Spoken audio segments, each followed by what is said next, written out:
Assalamualaikum dear students, hopefully you are all doing well. Welcome to the platform of Nana Academy. I'm your host Mohammad Zulqarnain.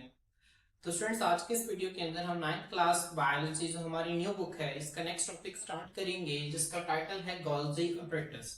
अब students सबसे पहले हम इसका नाम देखते हैं कि इसे गोल्जी अपरेटस क्यों कहा जाता है। अपरेटस कहते हैं सामान को, ठीक है, कोई भी आपके पास सामान पड़ा है उसे हम अपरेटस कहते हैं। अब जो जिस साइंटिस्ट ने अभी ऑर्गेनाली थी, ऑर्गेनाली इस तरह से थी कि हमें ऐसा लगता था जैसे थैलियां हैं, थैलियों का ना एक ढेर है, ठीक है। तो थैलियां भी ऐसी हैं कि आपस में बिल्कुल एक दूसरे के साथ मिली हुई थैलियां हैं और उनका एक ढेर जो है वो सेल के अंदर पड़ा हुआ है। तो हमें ऐसा लगता है कि सामान के अपरेटस पड़ा है, ठीक है, ये ऐसा नजर आते थे। और जो सबसे पहले जिस साइंटिस्ट ने इस अपरेटस को डिस्कवर किया उसका नाम था कैमिलो गोल्जी। स्टूडेंट्स क्या नाम था? Camillo Golgi. ये इटली के रहने वाले डॉक्टर थे, फिजिशियन थे। फिजिशियन मैंने आपको बताया, जो फिजिशियन है, जब भी आपके पास लफ्ज फिजिशियन आएगा, फिजिशियन का मतलब होता है एमबीबीएस डॉक्टर। एक डॉक्टर होते हैं और फिजिस्ट बंदा अलग होता है। वो बंदा जो फिजिक्स का माहिर होता है ना, उसे फिजिस्ट कहते हैं, उसे फिजिशियन नहीं कहते। तो फिजिशियन और फिजिस्ट में आपने फर्क जहन में रखना है, क्लियर।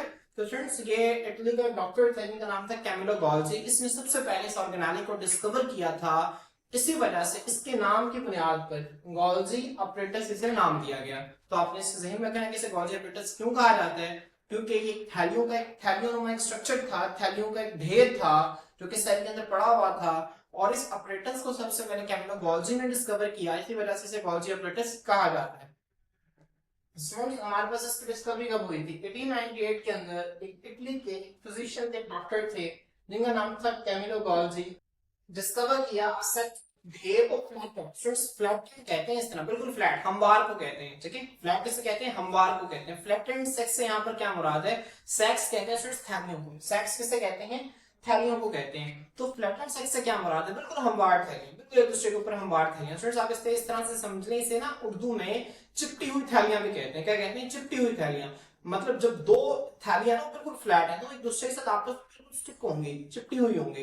तो फ्लैट एंड सेक्स को चिपटी हुई थैलियां भी कहते हैं। तो आपने इसको जहन में रखना है कि जो इटालियन फिजिशियन है कैमिलो गोल्जी ने सेट डिस्कवर किया था, इस तरह का ढेर था चिपटी हुई थैलियों का जो कि साइटोप्लाज्म के अंदर पड़ा हुआ था। और उस ढेर को स्टूडेंट्स, वो जो ढेर था ना, मुकम्मल ढेर, इस ढेर को कहते हैं गोल्जी अपरेटस। क्या कहते हैं? Golgi apparatus. और इसमें से अगर हम एक थैली की बात करें तो हर थैली को अलग अलग, ठीक है, एक थैली की बात करें ना तो हर थैली को हम सेपरेटली एक नाम देते हैं जिसे हम कहते हैं सिस्टर्नी। क्या कहते हैं स्टूडेंट? सिस्टर्नी। तो आपने इसको ध्यान में रखना है। दीज फ्लैटेंड, फ्लैटेंड का मतलब क्या है कि चिपटी हुई थैलियां है ना, आर कॉल्ड सिस्टर्नी। इसे हम क्या कहते हैं? सिस्टर्नी कहते हैं। स्टूडेंट सिस्टर्नी बहुत इंपॉर्टेंट, आपने इसे अच्छी तरह से याद रखना है। अगर पेपर में वो आपसे पूछते हैं डिफाइन सिस्टर्नी, सिस्टर्नी की डिफाइन करें, तो आप शुरू से यहां से लेकर आप यहां तक लिखेंगे, ठीक है। जब आप लॉन्ग क्वेश्चन में लिखेंगे तो आप हेडिंग इस तरह से बनाएंगे। सबसे पहले डिस्कवरी में लिखेंगे पहले लाइन, दूसरे फिर आप सिस्टर्नी की हेडिंग देंगे, फिर आप ये लिखेंगे दीस फ्लैटेंड सैक्स आर कॉल्ड सिस्टर्नी। समझ आ रही है? क्योंकि आप वो पहली लाइन जो है ऊपर डिस्कवरी में लिख चुके होंगे, लेकिन जब आपको शॉर्ट क्वेश्चन आएगा डिफाइन सिस्टर्नी तो आपने दोनों को इकट्ठा लिखना है, क्लियर। तो नेक्स्ट लिखेंगे ऑल थ्री प्रैक्टिस। सिस्टर्नी है तो एक थैली है, एक थैली को सिस्टर्नी कहते हैं, ये भी सिस्टर्नी है, ये भी सिस्टर्नी है। अब सिस्टर्नी क्या करती है? ठीक है, सिस्टर्नी आर स्टैग। स्टैग का मतलब होता है ढेर। सिस्टर्नी एक दूसरे के ऊपर ना इकट्ठी होकर एक ढेर बना देती है। जिस तरह आपके पास अगर सिक्के हो ना, 500 रुपए के सिक्के हो, आप क्या करें, 10 से 12 सिक्के ले लें, उनका एक ढेर बन जाएगा, एक स्टैक बन जाएगा।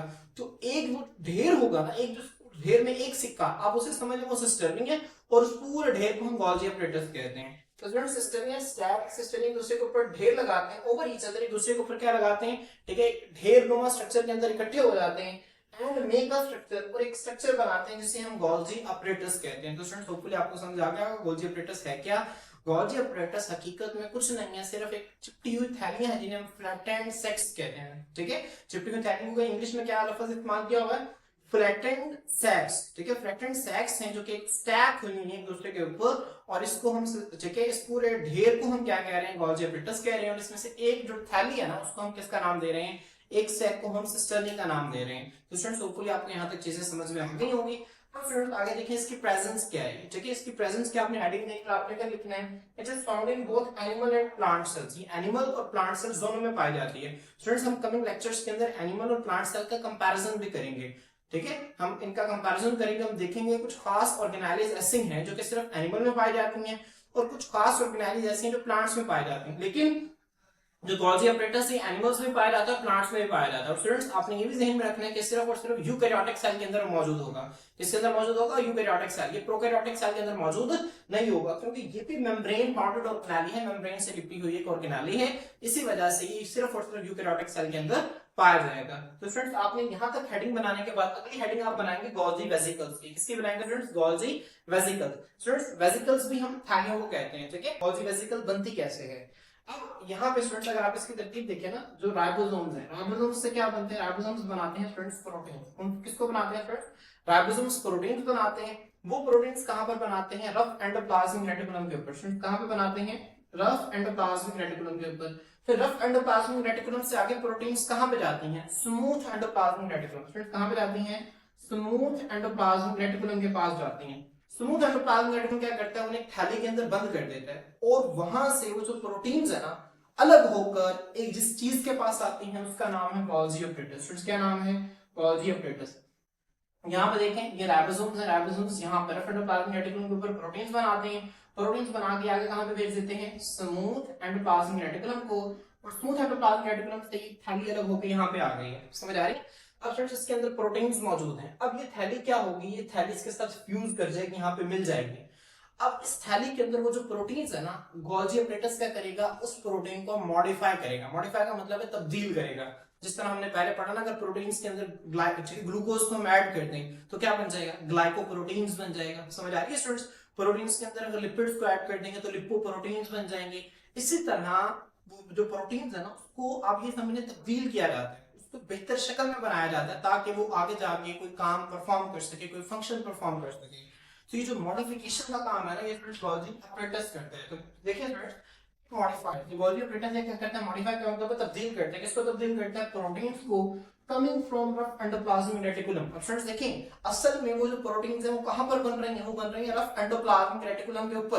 और वहां पे बना कौन रहे हैं? राइबोसोम्स बना रहे हैं। तो असल में रफ एंडोप्लाज्मिक रेटिकुलम के ऊपर मौजूद राइबोसोम्स जो हैं, जो प्रोटीन्स बना रहे हैं, वो जब गॉल्जी ऑपरेटर्स के पास पहुंचेगी तो वो क्या करेगा? उन्हें मॉडिफाई करेगा एंड पैक्स। और जब वो सारा मॉडिफाई हो जाता है, ये सब थैलियों से गुजर जाता है, तो मॉडिफाई हो जाता है। फिर फाइनल क्या किया जाता है? देखिए यहाँ पे आपको स्ट्रक्चर नजर आ रहा है, पैक कर दिया जाता है, ठीक है। And pack them into small, छोटे छोटे मेम्ब्रेन बाउंडेड, मेम्ब्रेन से लिपटी हुई सैक्स, थैलियां होती हैं, जिन्हें हम स्टूडेंट्स क्या कहते हैं? जिन्हें हम गॉल्जी वेसिकल्स कहते हैं। तो आपने इसको ध्यान में रखना है। ये क्या है फ्रेंड्स? यहाँ पर देखें, छोटी छोटी सी मेम्ब्रेन बाउंडेड सैक्स हैं, जिनको हम क्या, किसका नाम दे रहे हैं? गॉल्जी वेसिकल का नाम दे रहे हैं। तो स्टूडेंट्स मैं उम्मीद करता हूं कि आपको यहाँ तक अच्छी समझ आ गई होगी। स्टूडेंट्स फिर देखें, वो कहते हैं दीस सैक्स जो है केप्ट इन द सेल। एक सेल है मतलब इसके अंदर, ये सेल है, इसके अंदर फर्स्ट करिए गॉल्जी वेसिकल, ये सारा ऑपरेटर्स एक सेल के अंदर पड़ा हुआ है। अब जो गॉल्जी वेसिकल बनी, ये सेल के अंदर भी इस्तेमाल हो सकती है और सेल के बाहर भी इस्तेमाल हो सकती है, ठीक है। तो friends these sacs are kept in cell, ये सेल के अंदर भी रखी जा सकते हैं। कीपिंग का मतलब होता है रखना, ठीक है। केप्ट इन सेल, ये सेल के अंदर भी रखे जा सकते हैं, और ट्रांसपोर्टेड यानी मुंतकिल किया जा सकता है एक्सटीरियर। एक्सटीरियर का मतलब होता है फ्रेंड्स बाहर, बैरूनी, ठीक है, बाहर वाली साइड पर, in the form of secretion. Secretion का मतलब होता है स्टूडेंट्स, बायोलॉजी में जब सेक्रीशन लफ्ज आता है, इसका मतलब होता है अपने अंदर से किसी चीज को खारिज करना। जिस तरह हमारी स्किन से पसीना क्या होता है? सेक्रीट होता है, खारिज होता है। हमारी स्किन के अंदर देखिए, वैसे तो लिक्विड नहीं ना है, हमारी स्वेट, हमारी स्किन के अंदर ना खास किस्म के ग्लैंड्स हैं, उनको कहते हैं स्वेट ग्लैंड्स, ठीक है, पसीने वाले ग्लैंड्स। वो क्या करते हैं? वो पसीना खारिज करते हैं।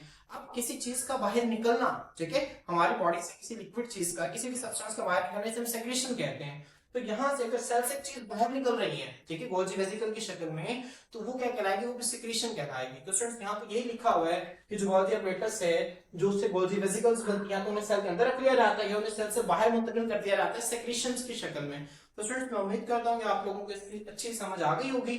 आपने इसी तरह से हेडिंग्स बनानी है। स्टूडेंट्स ये डायग्राम आप लोगों ने यही बनानी, बहुत आसान है। मैं यहाँ पे आप लोगों को बता भी देता हूँ। आप लोगों ने इस तरह से ना, पहले इस तरह से ये, ठीक है, 3 थैलियां आप इस तरह से बना लें, ठीक है, मतलब इसका जो मुंह है ना वो बाहर की तरफ ऊपर हो, इस तरह से हो, ठीक है। और फिर आप क्या करें? 3 इस तरह से इसके बिल्कुल ऑपोजिट थैलियां बना लें।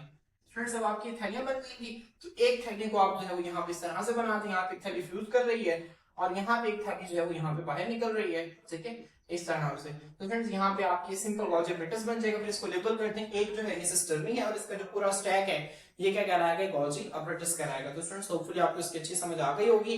आप लोगों ने इसके डायग्राम की अच्छी तरह से प्रैक्टिस करनी है, इसको लाजमी बनाना, बहुत आसान डायग्राम है इसकी। Clear? In 1976 Golgi was awarded Nobel Prize for Physiology and Medicine. Friends Nobel prize जो है प्राइज है जो कि अल्फ्रेड नोबेल के नाम से इशू किया गया है।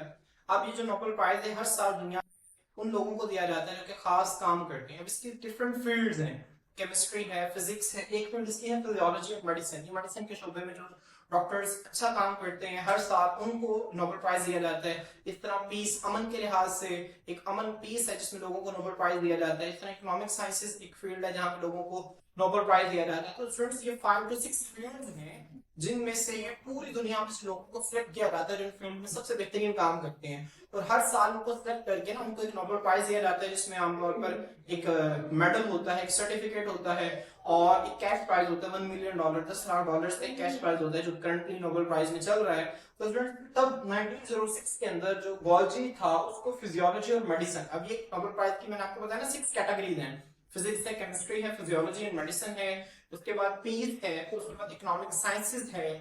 समझ आ गई? इसके डिफरेंट कैटेगरीज हैं, उनमें से एक कैटेगरी फिजियोलॉजी एंड मेडिसिन है। तो इस कैटेगरी के अंदर 1906 में जो कैमिलो गॉल्जी था उसको नोबेल प्राइज मिला। एक इंपॉर्टेंट एमसीक्यू है कि इसको नोबेल प्राइज कब मिला था, आपने इसको अच्छे तरीके से याद रखना है। तो स्टूडेंट्स होपफुली आपको आज का लेक्चर समझ में आ गया होगा। इंशाल्लाह नेक्स्ट वीडियो के अंदर हम लाइसोसोम्स को डिस्कस करेंगे। आज के लिए इतना ही, अल्लाह हाफिज।